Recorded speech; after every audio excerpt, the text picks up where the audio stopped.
I'm so excited that I get a chance to chat with Alicia Blue because you have some wonderful new music out. There's a single, there's a second installment. But let's start at the beginning. How would you describe your sound? Um, that's a great question. I always tell people I love folk music, and I think I make music for a modern world with modern sounds, but definitely uh, the lyric is king. So whatever indie folk world that falls into.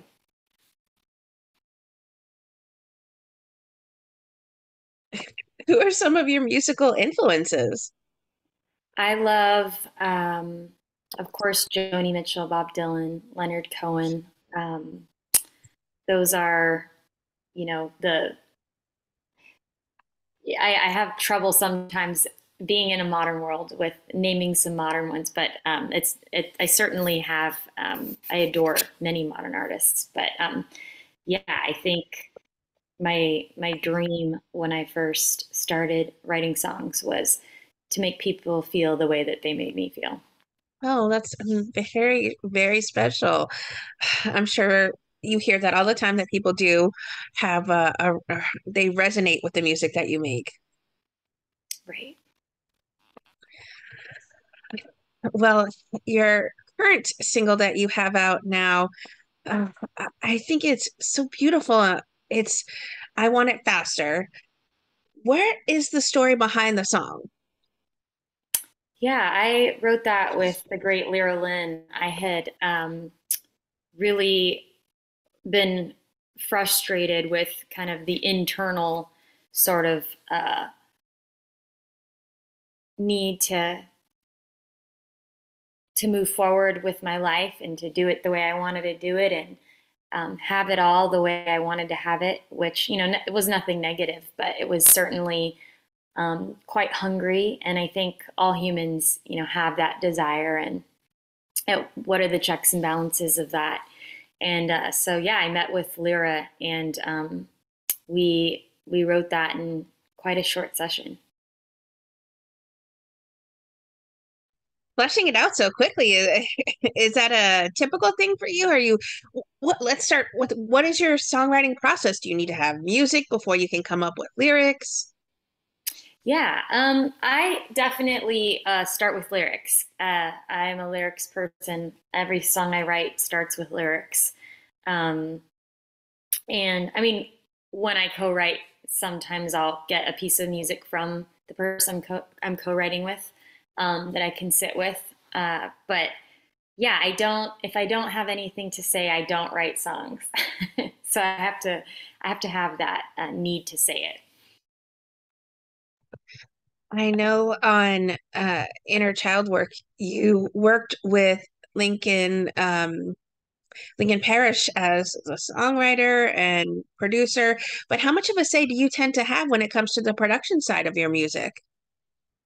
I feel like any great producer allows the artist to have uh, a lot of say. I feel like um, the feel of anything that an artist is making can't leave the door unless they feel like it's 100% them. So I guess to answer your question, uh, yeah, I feel like I had a lot to say, and in all of the music I've released, I've been 100% behind the way it sounded. Well, both parts of Inner Child Work were recorded in Nashville. Uh, why was that such an important place for you or a significant place for you to record rather than where you reside, which is in California? I actually live in Nashville now. Oh, okay. Yeah. But I moved here a year ago, and so I had made the record before I moved here. And yeah, I mean, anyone knows, Nashville's the place you come to if you want to work on your writing and write and write and write. You can do that in LA, but it's completely different. It does not have the same sort of fertility there. And uh, so I got my first manager in 2020, and he was like, you would do really well working with some people in Nashville with what you're doing. And we met in LA, me and my manager. And so I started coming out throughout the pandemic and doing these writing sessions, and eventually just had an album. And then we made it towards the end of 2021. And one of the people that I had written with and had such a great chemistry with was Lincoln Parrish, who ended up producing the record. There's a number of special tracks on part one and part two. Do you have a personal favorite that you've worked on, or maybe one that challenged you the most creatively? Hmm. I loved Young. I loved recording Young. That was like a three take all the way through top to bottom uh, track, and it's super minimal. And then we got to bring in John Paul for the harmony, and yeah, I would say that's my favorite. Difficult? Hmm. I I don't think I had a difficult time with any of them. Yeah, they all had their place. With part two that comes out here tomorrow, what are some themes that you'll be exploring on this EP? So part two is actually pushed to March 17th now. You probably didn't get that memo. I just got it myself not too long ago. But yeah, I'm really excited. There's some new tracks, obviously, people haven't heard coming out on part two. And yeah, I always say part one is a little more of like the rumble and turbulence of inner child work, and then part two is a lot of like dust settling and the pieces coming together in a and maybe a little bit of a more like uh, a wrapping up kind of way. There's like a settling of the dust that um, brings some kind of maybe closure to the album. What do you hope then people take away when they do explore either both of them as a whole or this second part individually? I hope they feel that. I hope they feel, especially if you're listening to one and then two or just two. I hope they feel the journey, and I hope they feel um, some kind of internal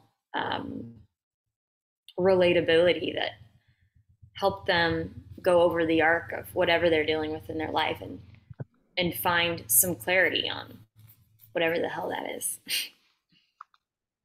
Well, you've covered some great songs, and Jane Says is probably one of the ones that has gotten the most social media and maybe celebrity attention. What does it mean to you that your work has found such a special space in so many people and well-known artists' lives? Yeah, it's an honor. It's one of the it's incredible to um, it feels like some kind of satellite, and you put it out there, and you attract and collect a like-minded energy. And Perry was one of those. I'd loved that song since I was a child, so it was really far out to make that connection with him through music, and that's um, one of my favorite parts of making music is that connection. Well, will you be headed out on tour here soon to celebrate and showcase these two-part EPs? Yes, fingers crossed, hoping. I am actually in the moment writing for my next record, so I'm a little bit indoors for at least this next month. But yeah, hoping to uh, share it with the world super soon. Where are some of your favorite places to perform when you do get out on tour?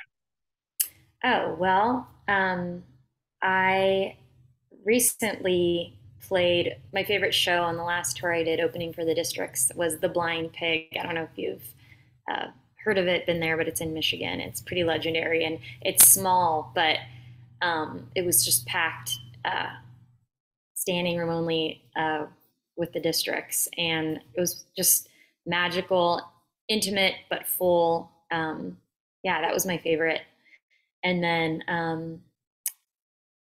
and then I had the pleasure of playing the Troubadour, um, about a year ago in Los Angeles. I was already living here, but I flew back, and um, I think anyone knows that that's like the sound and everything and the history there. There's just like something in the wood on that stage. Are there specific songs off this new EP you're looking forward to performing live? Yeah. Um, I, well, Picasso Blue, which is coming out. No one's heard the record yet, but we've been performing it. That is probably one of the most fun songs, on the record to play live with the band. It's super anthemic, and yeah, I think that's probably the most exciting. And then kind of like swinging the other way, Young, which is like intimate and more subdued, is equally as energetic, strangely enough. Those are my two like favorites. Mm-hmm. You've worked with a number of artists in the past, whether it be writing or producing. Is there someone you'd love to collaborate with singing wise on a song in the future?